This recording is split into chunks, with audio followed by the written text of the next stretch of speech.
আমি দেখছি চরমুনার হুজুররা অল্প সময়ে যে বয়ান করে, বয়ান লওয়ার মতো ভাণ্ড পাত্র আমাদের নাই।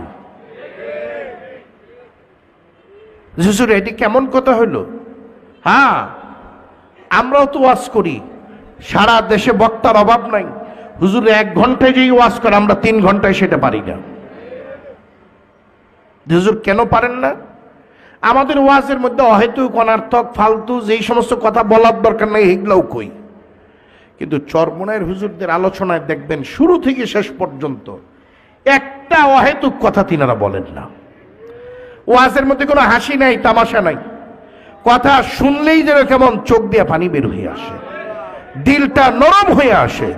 কথা ঠিক না? আর আমাদের ওয়াজে আপনাদের একটু হাসি মস্কারা মজা না দিলে আপনারা তো আগামীতে আমাকে আর দাওয়াত দিবেন না। এই জন্য আপনাকে একটু মজা টজা দিয়া ডাইনে বামে অনেক কিছু কইয়া তারপরে আপনাকে মন জয় করতে হয়। হাতিয়া দোহবাও ঠিক মতো দিবেন না। আবার আগামীতে আরো 10টা দাওয়াতেরও তো দরকার আছে আমার। আমি যদি 10টা দাওয়াতের ফিকির না করে উম্মতের দরদ নিয়ে আমি আধা ঘন্টা 1 ঘন্টা কথা বলতাম, আমার মনে হয় চরমুনার এক পীরের ওয়াজে গোটা বাংলাদেশে যদি লাখ লাখ বেনামাজি মসজিদমুখী হয়, তাইলে আমার ওয়াজের লাখ লাখ না হলেও হাজার হাজার তো হওয়া উচিত ছিল। আসলে আমার মধ্যে উম্মতের দরদ নাই, ফিকির নাই, যার কারণে আমার ওয়াজে একজনও মসজিদমুখী হয় না।